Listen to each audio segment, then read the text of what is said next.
Assalamualaikum warahmatullahi wabarakatuh. Pada kesempatan kali ini kita akan sama-sama belajar tentang soal retaker UP PPG PGSD sesuai kisi-kisi tahun 2022 pada indikator soal 22.3 tentang teori belajar behavioristik. Nah, yang pertama kali kita lakukan dalam pembelajaran kali ini adalah pertama, kita akan membedah dulu kisi-kisi yang ada pada 23.3 ini. Di sini disajikan narasi proses belajar mengajar dengan kegiatan pembelajaran yang terkait dengan teori belajar. Peserta dapat menganalisis teori belajar apa yang sesuai. Nah, jadi di sini kita akan nanti diberikan sajian tentang sebuah teori belajar. Nah, kita tentukan teori itu termasuk teori yang mana. Nah, kalau kita lihat dari submaterinya, nanti yang menjadi pilihan jawabannya itu adalah behavioristik, kemudian konstruktivistik, ada teori sosial, ada teori belajar kognitif. Nanti juga ada perkembangan teori-teori yang lain. Baik, langsung saja. Bagi Bapak Ibu yang ingin mendapatkan kisi-kisinya, silahkan dilihat di link deskripsi. Di situ nanti saya berikan linknya. Kemudian bagi Bapak Ibu guru yang ingin mendapatkan e-book dari kami, e-booknya seperti pada gambar ini dan pembahasannya persis seperti yang ada pada video yang saya buatkan. Untuk soalnya nanti ada 300 lebih soal, kemudian di e-booknya itu ada kisi-kisi dan pembahasannya. Oke, yang berminat silahkan hubungi nomor yang ada di layar. Baik, pertama kali kita akan membahas tentang teori belajar behavioristik dan khusus di video ini kita akan perdalam ilmu kita tentang teori belajar behavioristik agar kita benar-benar paham. Teori belajar behavioristik menyatakan bahwa belajar adalah perubahan tingkah laku. Seseorang dianggap belajar jika ia telah mampu menunjukkan perubahan tingkah laku. Jadi, seorang itu dianggap belajar setelah dia bisa merubah tingkah lakunya sesuai apa yang diajarkan. Misalkan dari belum bisa membaca jadi bisa membaca. Itu yang dimaksud dengan behavioristik. Pentingnya masukan atau input yang berupa stimulus dan keluaran atau output yang berupa respon. Stimulus adalah sesuatu apa saja yang diberikan oleh guru kepada peserta didik dan respon berupa reaksi atau tanggapan yang dihasilkan oleh peserta didik terhadap stimulus yang diberikan oleh guru. Jadi, nanti di dalam pembelajaran ini, guru itu atau pendidik memberikan stimulus, setelah nanti adanya stimulus kemudian ada respon dari peserta didik. Begitu proses pembelajarannya. Kemudian selain itu, nanti ada penguatan atau reinforcement adalah faktor penting dalam belajar. Reinforcement atau penguatan adalah apa saja yang dapat memperkuat timbulnya respon. Bila penguatan ditambahkan atau positive reinforcement, maka respon akan semakin kuat. Demikian juga jika penguatan dikurangi, maka respon juga akan berkurang. Di sini ya, bukan menguat tapi berkurang. Aplikasi teori ini dalam pembelajaran bahwa kegiatan belajar ditekankan sebagai aktivitas mimetik yang menuntut peserta didik untuk mengungkapkan kembali pengetahuan yang sudah dipelajari.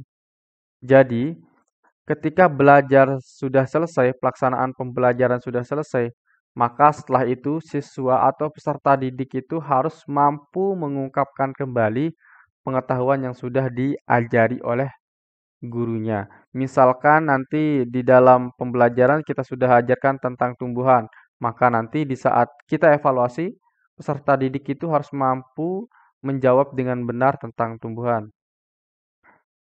Penyajian materi pelajaran mengikuti urutan dari bagian-bagian keseluruhan. Pembelajaran dan evaluasi menekankan pada hasil dan evaluasi menurut satu jawaban benar.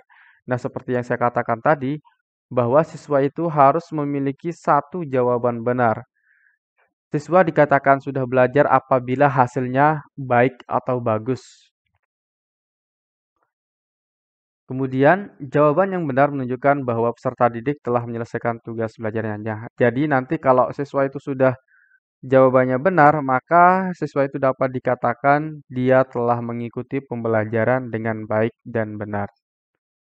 Itu yang ditekankan pada teori belajar behavioristik adalah bagaimana siswa itu mampu berhasil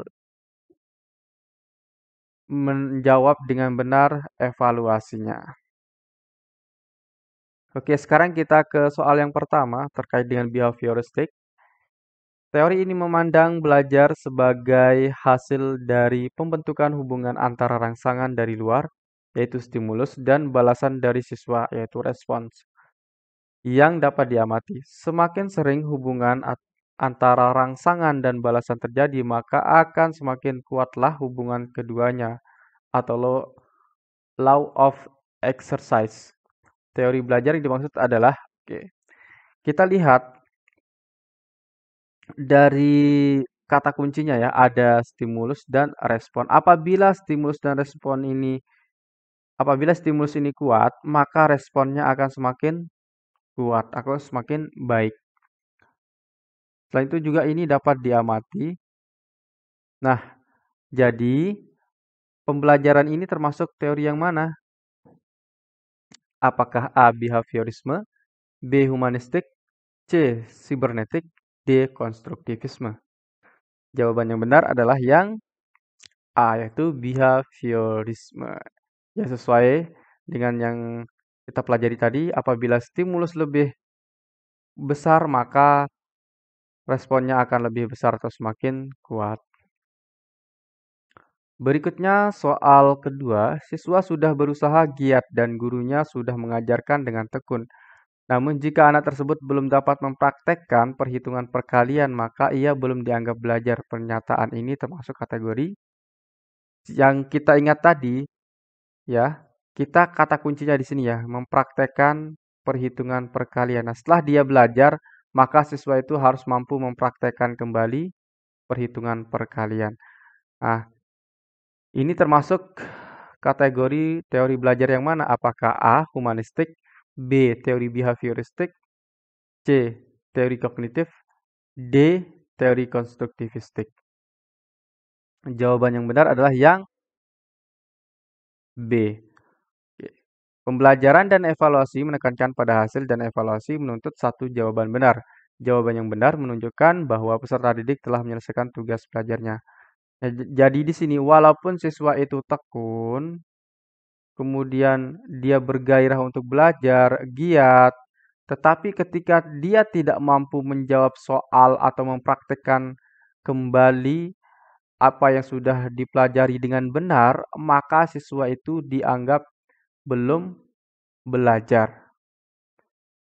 Nah, di sini belum dianggap belajar. Maka teori ini adalah teori behavioristik. Kenapa mereka dianggap belum belajar? Karena hasilnya atau jawabannya salah. Maka dia dikatakan tidak belajar. Karena di dalam pembelajaran behavioristik itu mementingkan hasil. Itu yang ditekankannya, hasil. Berikutnya soal ketiga. Bentar dulu saya mau minum ya.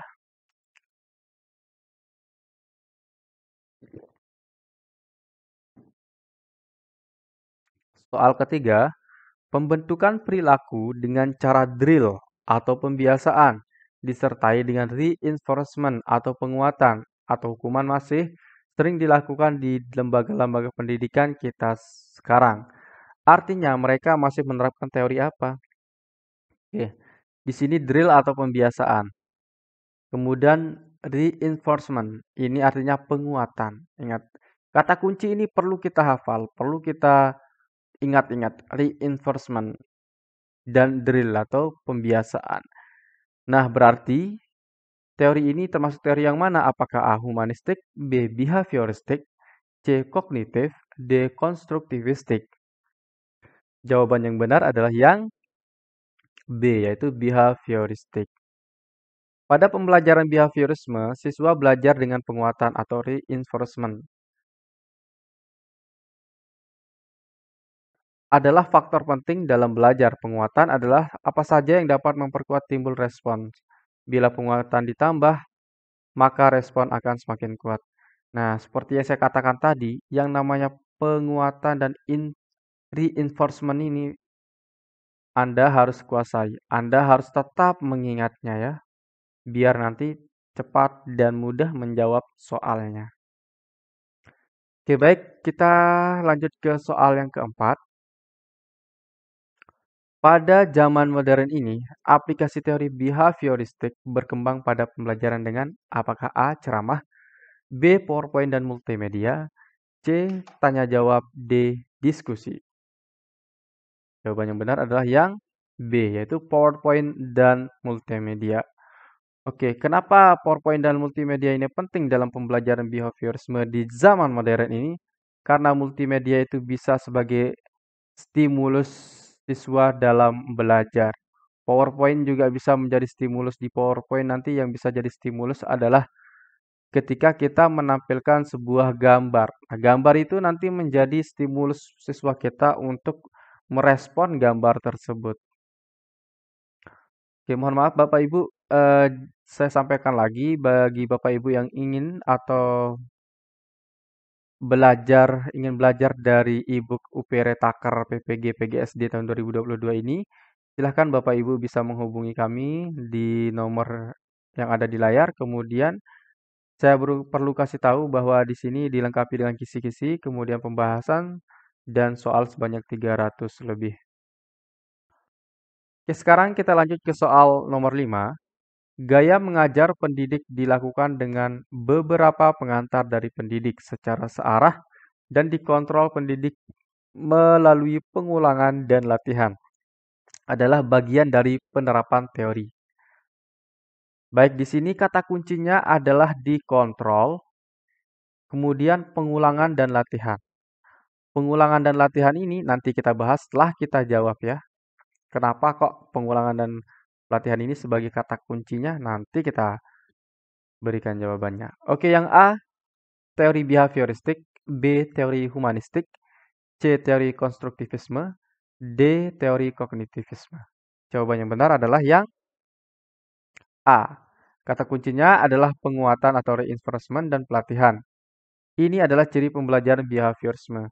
Nah, kenapa tadi saya kasih tanda garis bawah di sini? Ini adalah sebagai kata kuncinya yaitu pengulangan dan latihan. Jadi ini sebagai penguatan, sebagai reinforcement bagi siswa. Ini sebagai penguatannya. Maka kalau ada penguatan, pengulangan terus, latihan terus, itu termasuk ke dalam teori behavioristik. Soal nomor 6. Contoh penerapan teori behavioristik yang dapat dilakukan oleh guru dalam praktik pembelajaran adalah Oke, ini langsung kita lihat praktiknya seperti apa kalau pembelajaran behavioristik. Apakah A. Memahami tahap-tahap perkembangan peserta didik dan menggunakan metode pembelajaran sesuai dengan tahap tersebut.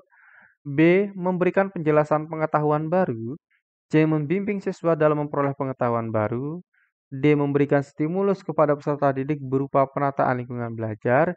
E. Menyediakan atau memberikan kegiatan-kegiatan yang merangsang keingintahuan siswa dan membantu mereka mengekspresikan gagasannya. Baik, di sini jawaban yang benar adalah yang D. Sebagaimana yang dijelaskan bahwa behavioristik itu belajarnya ada stimulus. Stimulus itu nanti akan menentukan respon dari siswa. Nah, apabila kita buatkan stimulus itu pada lingkungan belajar, maka ini akan menguatkan respon dari siswa. Maka jawaban D adalah jawaban yang tepat. Berikutnya soal nomor 7. Teori belajar yang mengutamakan perubahan tingkah laku pada individu yang belajar dengan mengutamakan hubungan stimulus dan respon merupakan teori belajar. Baik, kita garis bawahi kata kuncinya adalah perubahan tingkah laku. Mereka dikatakan belajar apabila tingkah lakunya telah berbeda. Misalkan, contohnya, dalam belajar atau dalam menghitung perkalian dari yang sebelumnya belum bisa, kemudian dia sudah belajar dengan giat dan giat, ternyata dia belum mampu belajar, maka itu belum dikatakan belajar. Nah, apabila dia sudah hasilnya sudah bagus, baru dia dinamakan tingkah lakunya sudah berbeda. Nah, maka ini juga kita garis bawahi ya adalah kata kuncinya. Oke. Maka teori belajar ini termasuk teori yang mana? Apakah A. Humanistik, B. Konstruktivistik, C. Rekonstruktivisme, D. Behavioristik, dan E. Kognitivistik. Jawaban yang benar adalah behavioristik. Yang D ya, behavioristik. Jadi, kata kuncinya adalah di sini, stimulus dan respon dan perubahan tingkah laku. Ini sudah kita pelajari tadi di materi atas. Baik Bapak Ibu, itu saja yang dapat saya sampaikan. Bagi Bapak Ibu yang berminat untuk membeli e-book dari kami, silahkan dikontak saja nomor WhatsApp yang ada di layar.